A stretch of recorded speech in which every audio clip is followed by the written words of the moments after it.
오늘의 말씀은 성도의 재물관에 관한 것입니다. 산상보훈은 결국 하나님을 사랑하고 사람을 사랑하는 것에 관한 진리로 요약될 수 있으며, 재물에 관한 오늘의 본문은 6장 전체의 주제가 되는 하나님 사랑하기의 일부로 취급되고 있는 것을 볼 수 있습니다. 이것은 하나님을 사랑하는 것과 재물에 대한 성도의 태도는 서로 불가분의 관계를 가지고 있다는 것을 보여줍니다. 만일 한 사람이 하나님을 진정으로 사랑한다면 그의 재물에 관한 태도는 완전히 바뀔 수밖에 없게 되는 겁니다. 성도의 재물관은 하나님을 알므로써 혁명적으로 개혁되어야 합니다. 그리고 이 변화는 성도에게 지극한 자유와 영역간의 부여를 제공하는 큰 축복이 될 것입니다. 본문이 권면하는 주님의 말씀이 여러분의 것이 되는 은혜가 있기를 바랍니다. 본문에 등장하는 중심 단어는 보물입니다. 물론 이 보물이라는 단어는 우리가 귀하게 여기는 모든 것이라고 강해할 수 있습니다. 그리고 전적으로 그런 것은 아니지만은 실제로 얼마간 그런 의미를 갖고 있는 것도 사실입니다. 우리는 우리가 귀하게 여기는 모든 것, 우리의 보물들, 그것이 무엇이든 하늘에 쌓아두어야 합니다.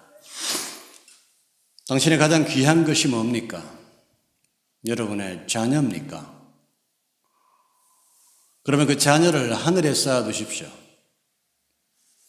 하늘에 쌓아두지 않은 자녀는 영원한 내 자녀가 아닙니다.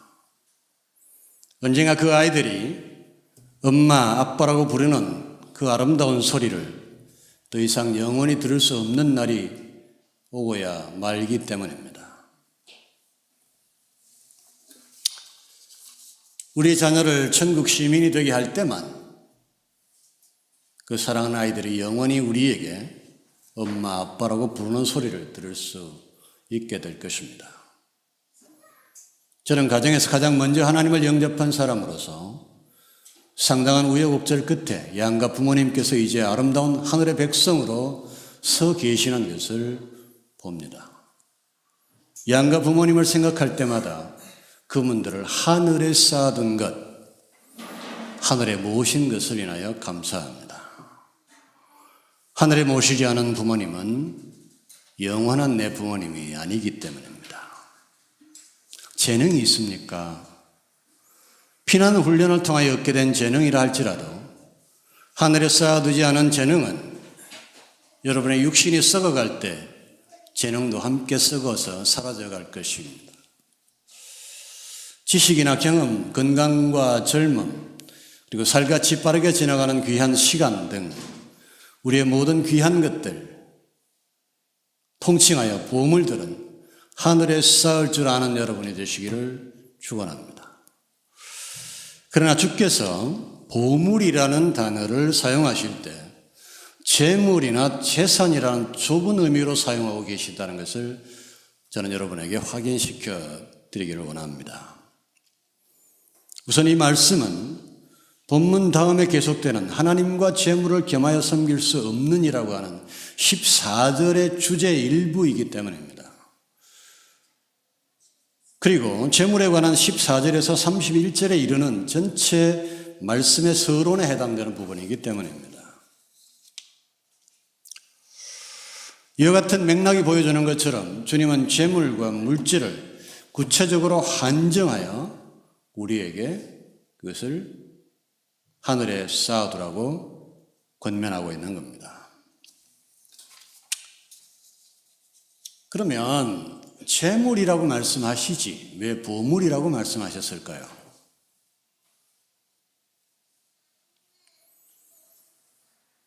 자, 중요합니다. 이것은 너의 재물은 너의 보물 아니냐라고 우리에게 질문하고 계신 겁니다. 여러분, 집이 여러분 보물 맞죠? 맞습니까? 여러분의 물질이 보물이잖아요. 주님 여러분에게 질문하고 있습니다. 그리고 주님께서는 우리의 재물을 보물이라고 부르면서 나도 그것에 대한 이견이 없으며 또한 그 사실을 인정하고 지지한다고 선언하고 계신 겁니다. 자, 재물은 사람에게 절대로 소중한 보물입니다. 기독교 진리의 핵심을 가장 간결하게 요약한 교리의 결정체의 산상보훈에서 재물에 대한 언급이 차지하는 비중이 얼마나 큰가 하는 사실을 관가해서는 안 됩니다. 오늘 본문으로부터 시작해서 6장의 마지막까지 장장 15절에 걸쳐서 재물에 관한 말씀을 주께서는 배정하고 있습니다. 주께서 이 주제에 대해 이와 같은 비중을 주는 것은 당연합니다. 왜냐하면 재물은 사람의 삶에 너무나 중대한 변수고 그것이 우리에게 가장 소중한 보물이기도 하기 때문입니다. 주님은 그 점을 우리에게 인정해 주고 있습니다. 세상 사람들이 재물을 귀중하게 여기는 것보다도 저는 지금 대단히 중요한 얘기를 할 겁니다. 세상 사람들이 재물을 소중하게 여기는 것보다도 성도는 재물을 더 고귀한 것으로 여길 줄 알아야 합니다. 이것이 성도의 재물관의 첫 번째 혁명이 되어야 합니다. 세상 사람들은 돈을 사납게 움켜쥐고 함부로 사용하고 그것을 감금합니다. 그러나 성도는 그 돈을 소중한 줄 알고 귀하게 취급하고 그 돈이 여러분의 수중에서 자유롭게 움직이도록 여러분은 취급할 줄 알아야 합니다. 사람이 이와 같이 재물에 집착할 수밖에 없는 운명적이고 구조적인 이유가 있습니다. 재물이라는 것은 물질입니다. 그 물질이 어떤 사람의 소유가 될 때 그것을 우리가 재물이라고 부릅니다.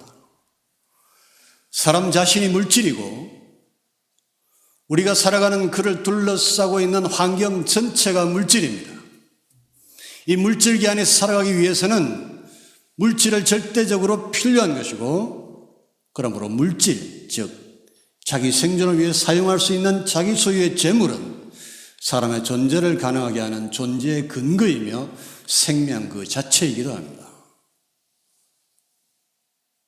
한때 북한에 엄청난 기근이 있을 때 굶주린 채 죽어가는 북한 어린이들을 보면서 자기 소유의 재물이 없다는 것은 곧 죽음을 의미한다는 사실과 그 사실의 무시무시한 엄중성을 우리는 다시 보았습니다. 한때 꽃제비로 불렸던 아이들이 하수구에 떨어지는 음식물을 그 음식 찌꺼기를 주워 먹을 때 그 장마당에서 장사하는 아주머니들 중 아무도 아이들을 돌보지 않는 것을 우리는 보았습니다. 제가 상기시켜드리고 싶은 것은 이것입니다. 그 장면을 지켜본 우리들 중 아무도 그 아주머니들을 비난하지 않았다는 사실입니다.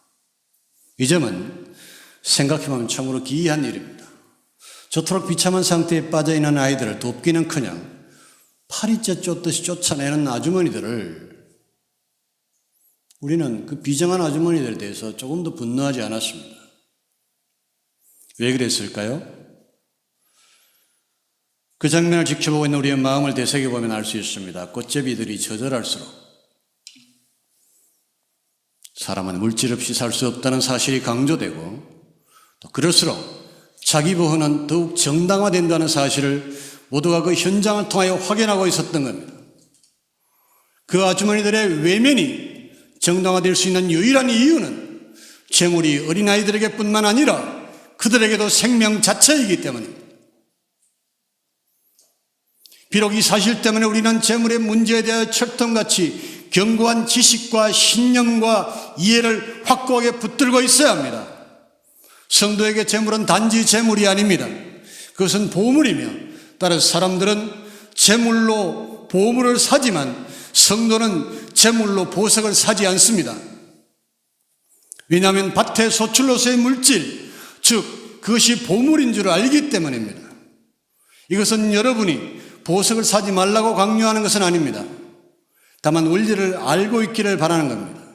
성도는 한 톨의 보석보다도 한 톨의 쌀이 더 소중한 것이라는 것을 아는 사람들. 왜냐하면 그것으로 꽃제비들을 먹일 수 있기 때문입니다. 저는 이 문제를 더 공고히 하기 위하여 혹은 오류를 완전하게 혁파하기 위해서 좀 더 자세하게 다룰 필요를 느낍니다. 기독교인은 경건할수록 재물을 싫어야 한다고 생각하는 경향이 있는 것 같습니다. 이것은 역사가 오래되고 거의 전통이 되다시피 한 교회 전체의 착각 가운데 하나입니다.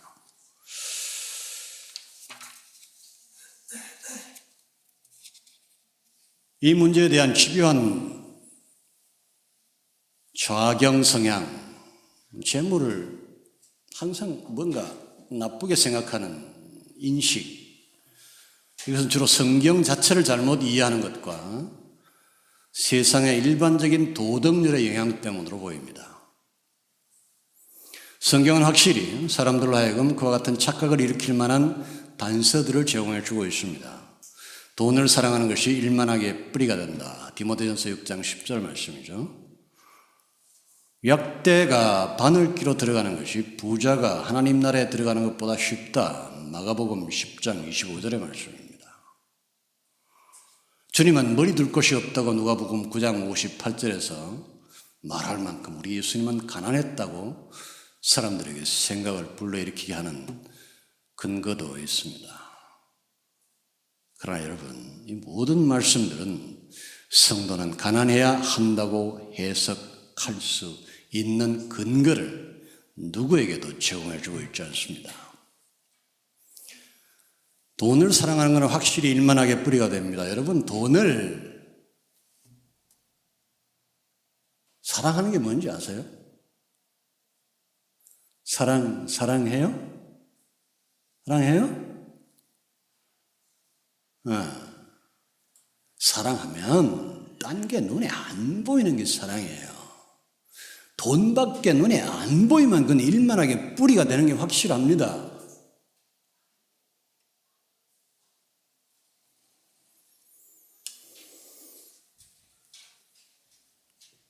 사랑하지 말라는 거예요. 돈이 소중하지 않다는 게 아니고. 부자와 낙타의 비유는 부자는 재물을 결단코 사랑하는 걸 끊기가 너무너무 힘들다는 얘기를 주님이 하고 싶은 거예요. 이해하세요? 그 사람이 지고 있는 부 때문에 천국 문을 기어 들어갈 수 없다는 얘기가 아니라 부자는 이 부를 떼어내기가 너무너무 힘들다는 얘기를 하고 싶은 거예요. 그건 돈을 사랑하는 것이 일만하게 뿌리라는 얘기가 똑같은 얘기입니다. 그리고 우리 주님이 가난했다 그랬는데 누가 그래요? 우리 예수님은요, 가룟 유다라고 하는 재정 담당자를 바로 따로 세워놨어야 될 만큼 부유했습니다.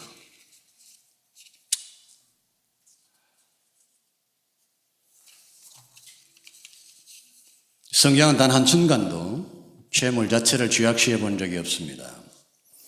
기독교인은 경건할수록 재물을 싫어야 한다고 생각해서도 안 됩니다.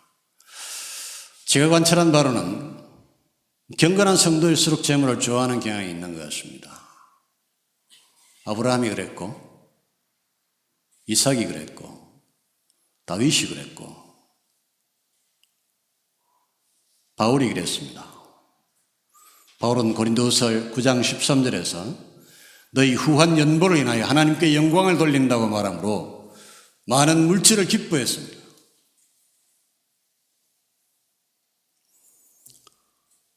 저도 그렇습니다, 여러분. 전 물질이 너무 좋습니다. 내가 좋은 차 좋은 줄 모르면 그게 바보지 목사입니까? 안 그래요? 차 좋은 거 좋지.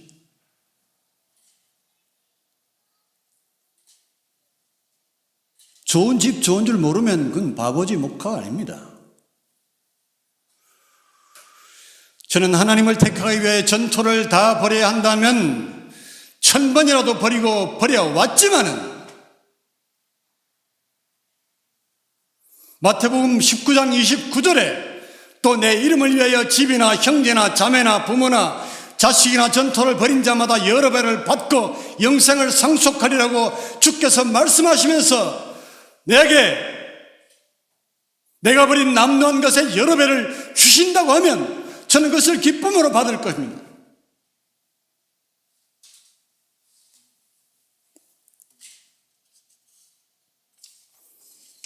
그걸 세어보고 예수님, 마가복음 10장 30절에는 100배라 그러시는데 100배 맞습니까? 안 따질는지 모르겠어요, 내가.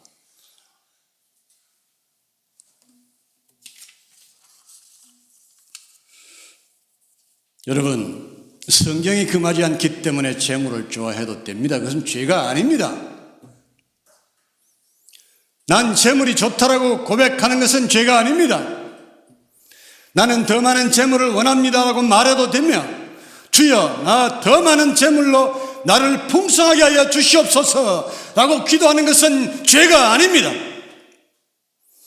여호수아서 22장 8절 말하여 이르되 너희는 많은 재산과 힘이 많은 가축과 은과 금과 구리와 새와 많은 의복을 가지고 너희의 장막으로 돌아가서 너희의 형제와 나눌지니라 라고 여호수아가 말할 때 여러분 그것에 아멘으로 말해야 합니다.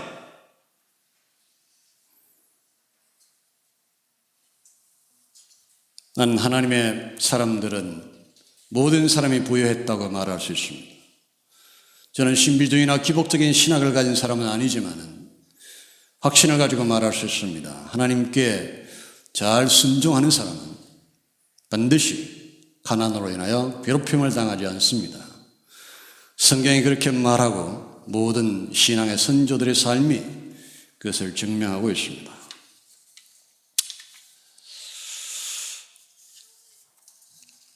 사람들에게 돈이 생명일 수 있다는 말은 하나님이 우리의 생명 되신다는 사실과 정면으로 대립합니다. 본문에서 이어지는 6장 24절에서 주님은 너희가 하나님과 재물을 겸하여 섬기지 못한다라고 말했습니다.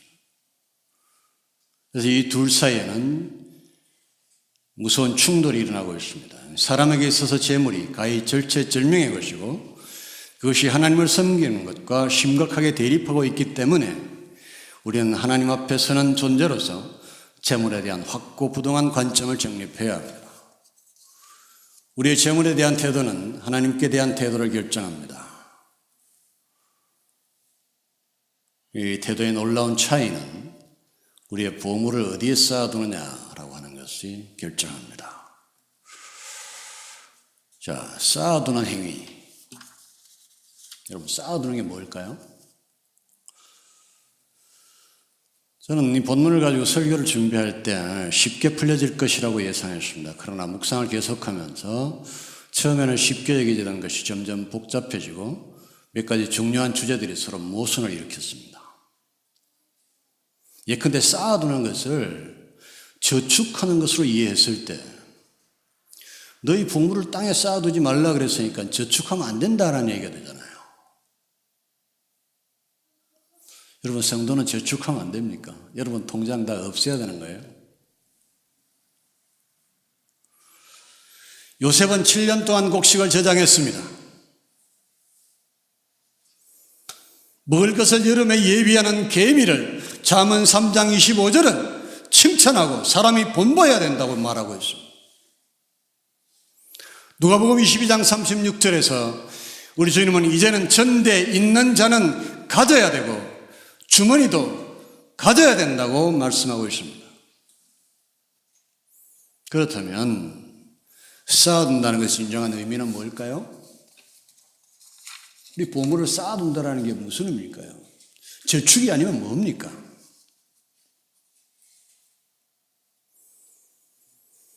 사용을 전제로 하지 않는 그야말로 쌓아두는 거예요. 너무 쉬운데 이걸 우리가 잘못 생각하니까 어려워지는 겁니다. 여러분, 사용을 전제로 하지 않는데 자꾸 쌓아두는 거예요. 옛날에 뭐예요? 항아리 속에 자꾸 금화를 집어넣어가지고 도둑이 훔쳐간 얘기 있잖아요. 평생 쓰지도 않을 걸 자꾸 쌓아두는 거예요.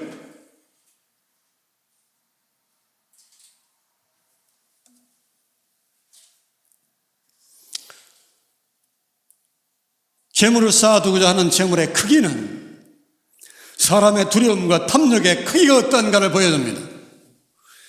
한없이 쌓아두려는 마음은 두려움의 한없음이며 탐욕의 한없음을 우리에게 보여줍니다. 사람의 물질의 집착의 크기는 사람의 불행의 크기를 의미합니다. 쌓아둔 행위는 악한 겁니다. 이 세상의 모든 사람의 공동 소유, 자기 영역간에 쌓아놓고 거기에 금을 긋고 자기의 이름표를 붙이고 사람들의 출입을 금합니다. 이게 자본주의 사회의 문제입니다. 대한민국은 적어도 토지 공개념만큼은 반드시 이루어내야 합니다. 10층, 20층, 30층짜리 빌딩이 왜 개인에게 영원히 필요합니까? 하나님은 이것을 한 개인에게 준 적이 없습니다. 자본주의라고 하는 제도가 패역한 일들을 만들어내고 있습니다.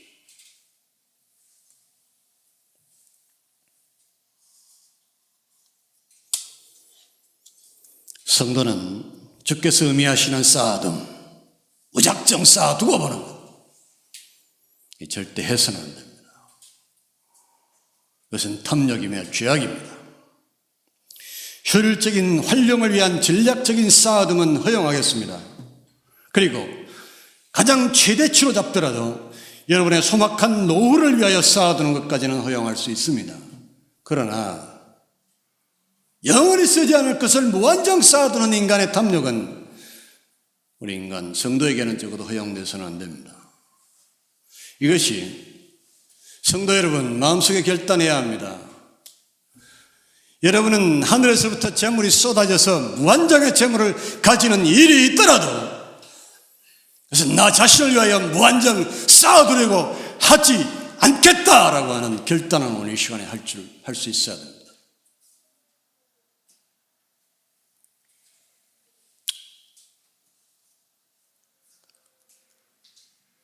여러분, 쌓아두는 일이 가장 무서운 거는요, 오늘 예수님께서 말씀하시는 것처럼 도둑을 당한다는 겁니다. 제일 안전한 데가 은행이라고 자꾸 거기다 쌓아두죠. 근데 도둑은 그보다 훨씬 더 교묘해요. 나는 수많은 사람들이 은행에다가 무한정 쌓아두고 있었는데 자녀라고 하는 무서운 도둑이 와서 그것을 모조리 훔쳐가는 일들을 저는 보았습니다.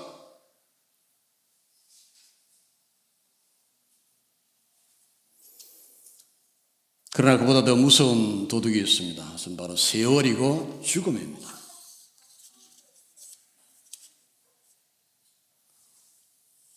완전히 뺏어가 버리잖아요.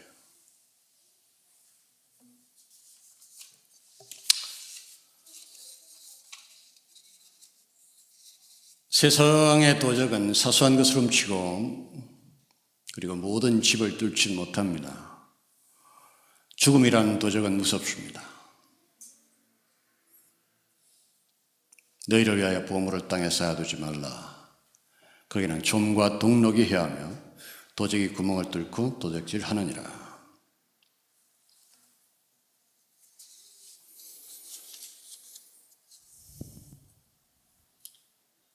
여러분, 우리의 죽음이 우리의 모든 것을 빼앗아가는 일에 대하여서 우리는 너무 처음부터 그것을 당연한 것으로 받아들이고 체념해서는 안 됩니다. 사람들은 인생이 공수래 공수거라고 말하면서 그들이 인생이 끝나는 시점에 모든 것을 잃게 되는 것을 당연한 것으로 받아들입니다. 인생의 재물을 누리는 것은 누구나 거기까지고 거기에서 막이 내리면 그 이후에는 없다고 생각하는 겁니다. 그들은 이미 충분히 체념하고 있는 겁니다. 그러나 우리 예수님은 다릅니다.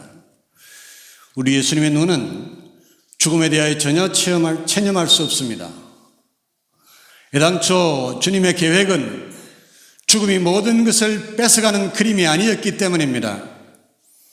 하나님의 인간에 대한 원대한 계획에는 애당초 죽음이라는 것 자체가 존재하지 않았습니다. 죽음으로 인하여 사람이 가진 모든 것을 잃어버리는 것에 대한 아픔을 제대로 충분히 이해하기 위해서는 죽음과 관련된 모든 사건에서 죽음 자체를 제거해버려야 됩니다. 어느 날 느닷없이 찾아와서 사랑하는 인간들로부터 모든 것을 뺏어가는 주제넘은 죽음이라는 불청객, 애당초 주께서 초청하거나 계획하지도 않았던 죽음을 주께서 쉽게 수용하시겠습니까? 이 상황에서 인간에게서 모든 것을 뺏어갈 수 있는 권리를 가진 채무자 행세라는 죽음은 애당초 아무런 권리도 인간에 갖고 있지 않았으며 거기에 있을 권리조차 존재하지 않았습니다.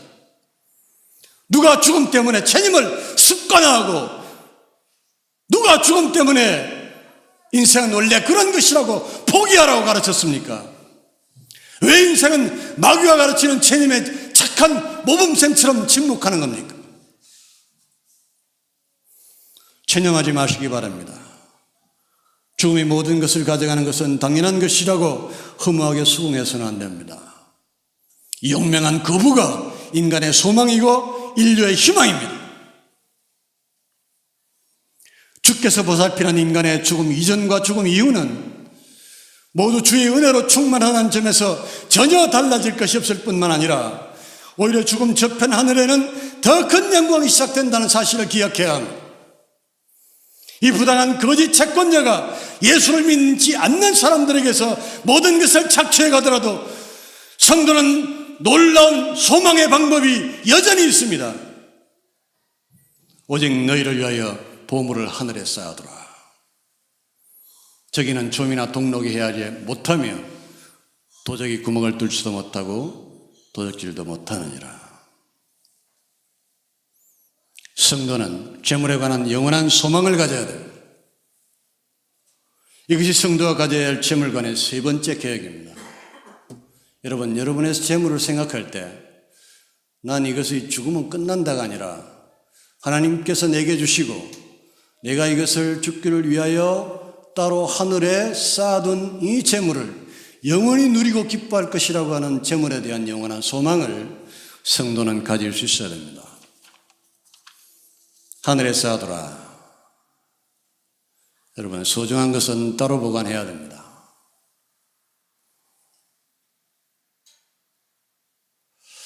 자녀는 소중하죠.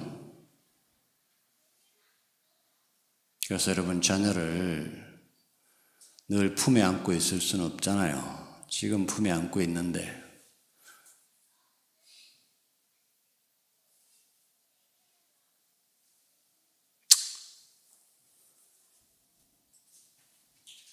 요새 세월이 왜 이렇게 안 가는지 나는 모르겠어요. 둘째가 미국에 1년 동안 가 있는데 군대 있을 때부터 시간이 더 안 가요. 이제 석 달 지났나? 난 이 아이가 소중하기 때문에 늘 곁에 끼고 있지 않습니다. 미국에 공부하러 간다 그러면 흔쾌히 보내줍니다. 여러분의 재물이 소중하면 그 재물도 흔쾌히 보내줘야 합니다. 진짜 소중하면. 하늘에 보관하시는 은혜가 있기를 바랍니다.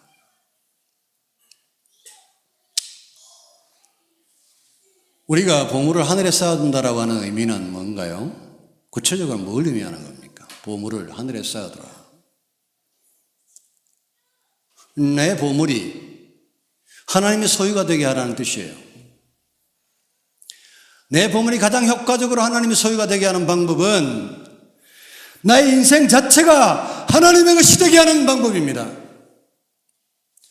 나의 생명 자체가 하나님의 것이 되면 내가 가진 모든 것들이 하나님의 것이 되고 자연이 나의 모든 재물도 하나님의 것이 될 겁니다.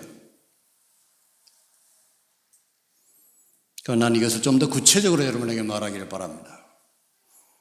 여러분, 여러분의 재물을 하나님의 것이 되게 하기 위해서 할 수 있는 두 가지 방법이 있습니다. 하나는 구제고 또 하나는 헌금입니다. 여러분, 헌금은 교역자를 위해서 내는 돈이 아닙니다. 하나님의 일, 구원과 성화를 위하여 하늘에 쌓아두는 돈입니다. 물론 교역자는 헌금의 일부로 생활합니다. 그러나 교역자가 하나님의 일을 하지 않는다면 왜 헌금이 그들에게 사용되어야 합니까? 이것은 궁극적으로 하나님의 일을 하기 위하여 필요한 것이며 하나님을 위하여 쓰여지는 것입니다. 그리하여 여러분의 재물이 가장 소중하고 빛나는 것이 되게 하고 싶다면 여러분의 재물을 하나님의 전에 하나님을 위하여 헌금하십시오. 여러분의 재물이 가장 소중하게 되게 하는 또 하나의 방법이 있습니다. 그것은 여러분의 재물을 가지고 가난한 자와 어려운 사람들을 위하여 구제하는 일입니다. 할 수만 있다면 가장 많이 드리기를 바랍니다. 구제란 말이 낡아서 이해가 안 된다면 기부라는 말로 바꾸겠습니다. 가난한 사람은 늘 있습니다. 땅에는 언제든지 가난한 자가 그치지 아니하겠으므로 내가 내게 명하여 이르노니 너는 반드시 내 경내 네 형제의 곤란한 자와 궁핍한 자에게 내 손을 펼치리라. 신명기 15장 11절 말씀입니다. 가난한 사람이 늘 있는 것은 사랑하기 위해서입니다. 하나님께서 이 땅에 가난한 자를 계속해서 남겨두는 것은 누군가 사랑받는 것을 보고 싶기 때문입니다. 가장 작은 사람에게 한 것이 내게 한 것이라고 주께서 말할 때 구제는 하늘에 계신 하나님께 하는 것입니다. 하나님께 드리는 것입니다. 그리고 하나님께 드린 것만 영원히 여러분의 것이 될 겁니다. 우리는 할 수만 있다면 힘에 부치도록 구제하여 하늘에 쌓을 줄 알아야 합니다.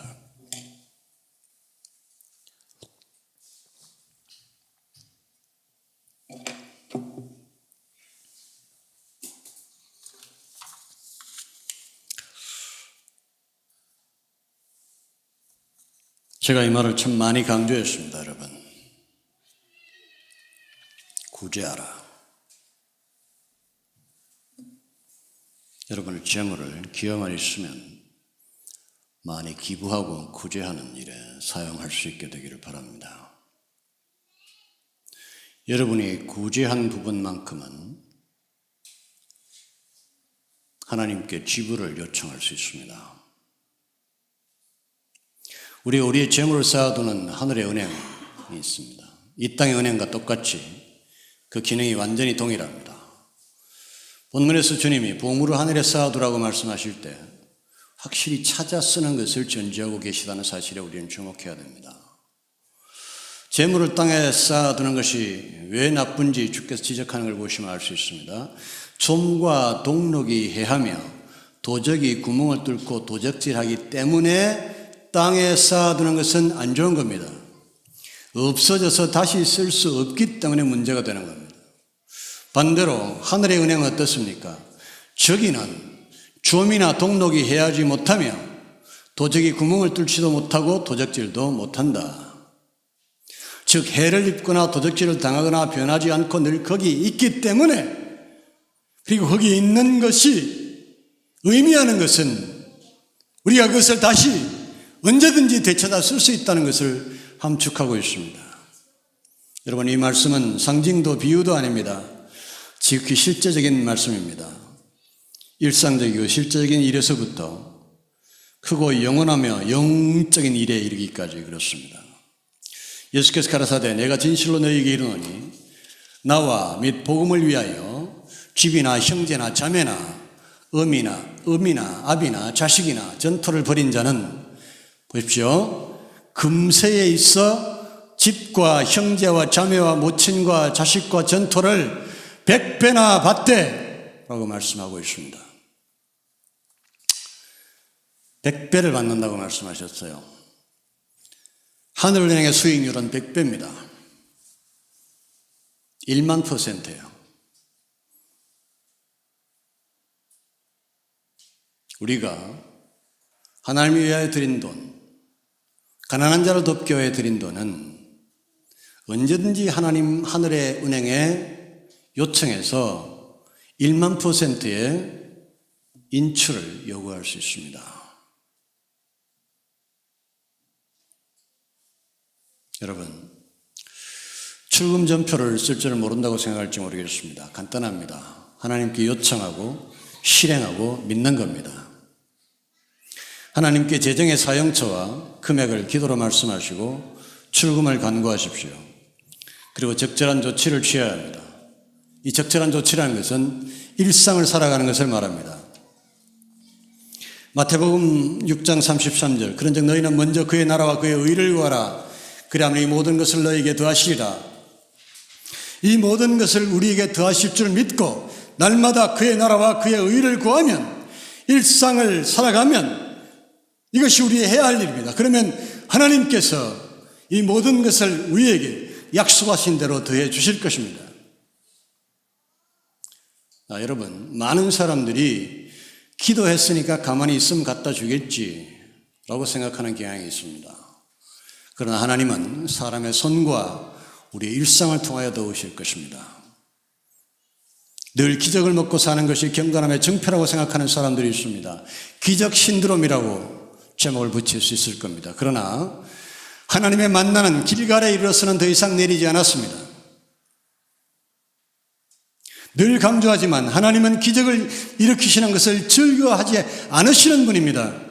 이 세상의 신묘막측한 질서와 조화도 하나님의 창조물이며 하나님께서 일단 창조하신 그 원리들을 아직 폐하지 않았기 때문에 하나님께서는 사람들이 당신의 창조 질서의 원리에 좋아하기를 바라고 계십니다. 하나님께서 설사 기적을 일으키시더라도 그 원리 안에서 역사하기를 원하시고 계십니다. 그리고 여러분, 기억하셔야 합니다. 우리의 평범한 일상이 하나님의 창조사에게 놀라운 기적의 연속선상에 있는 게 아니고 뭡니까? 하늘의 태양이 하나님의 기적이 아니고 뭡니까? 그 태양에서 비치는 햇빛이 기적이 아니고 뭡니까? 그 햇빛이 과일에 비춰서 그 과일을 향기롭게 만들고 저와 여러분의 일용할 양식을 만드는 것이 하나님의 기적입니다. 하나님은 사람과 삶이라는 기적을 통하여 우리의 출금 요청서에 응답하실 겁니다. 열심히 살아야 합니다. 그리고 일을 해야 합니다. 노력해야 합니다. 여러분, 이렇게 기도하면서 기다리시기를 바랍니다. 하나님, 저는 하나님의 은행의 믿음과 기쁨으로 드렸습니다. 사람들이 자기의 재물을 은행과 금고에 보관할 때 나는 살아계신 하나님과 주께서 신실하게 약속하신 말씀을 따라 하나님의 은행에 저축해 두었습니다. 이제 하나님의 약속을 따라 내게 필요한 것을 내게 채워주실 줄 믿습니다. 내가 주께서 내게 필요한 것을 넘치도록 채워주실 것을 더욱 굳게 믿는 믿음의 크기만큼 더 신속히 더 풍성히 내어주실 줄 믿습니다. 믿음을 발휘하며 입술로 고백하는 장렬한 기도가 그리고 여러분의 삶의 행진이 있기를 바랍니다. 종이로 된 진짜 약속음을 가지고 있는 사람처럼 생각하고 말할 줄 알아야 합니다. 사실 하나님의 약속은 이 세상의 어떤 약속음보다도 안전하고 확실한 겁니다. 이와 같은 방식으로 출금 의뢰서를 작성하십시오. 하늘의 은행은 반드시 지불합니다. 내 보물이 있는 곳에 네 마음도 있느니라. 주님은 내 보물이 있는 곳에는 네 마음도 있다고 말씀하시는 것을 잊지 않았습니다. 이보다 더 준엄한 말은 없습니다. 누가 이 말씀을 부정할 수 있겠습니까? 정말 우리가 남몰래 파묻어둔 막대한 양의 보물이 있다면 언제나 그곳에 우리의 마음이 가 있지 않겠습니까?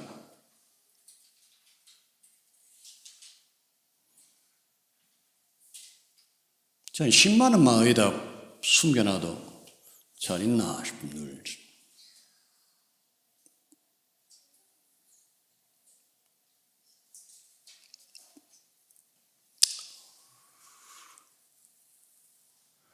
이 견고한 진실은 두 가지 방향에서 우리를 엄중하게 시험합니다. 보물을 어디에 쌓아두는가를 보면 그 마음이 어디에 있는지를 분명히 알 수 있다는 겁니다. 여러분이 우리가 나의 소망은 하늘에 있습니다 라고 고백한다면 그 고백이 진실됨을 보이기 위하여 여러분의 재물을 하늘에 쌓아둘 줄 알아야 합니다. 이 명백한 유추를 저는 제 자신에게 먼저 적용하겠습니다. 만일 온 세상의 교회가 이 설교에 대하여 일말의 의심이라도 가진다면 이 설교를 하는 내 자신이 하늘에 나의 재물을 쌓아두는 법을 진정으로 알고 있을진데 주저하는 교회의 지출 대신에 하늘의 지출을 스스로 기다리지 못할 이유가 내게 추호라도 있겠습니까? 저는 이 진실한 헌금과 구제의 실천을 통하여 우리의 마음을 보여줄 수 있다는 성경의 영원한 진리의 말씀의 순결성을 보여주기 위하여서 영원한 자비랑의 사역자가 될 자랑스러운 각오를 다짐할 수는 있어도 이 말씀을 주저해서 불신의 종, 불의의 종, 불순종의 종이 되고 싶지는 않습니다.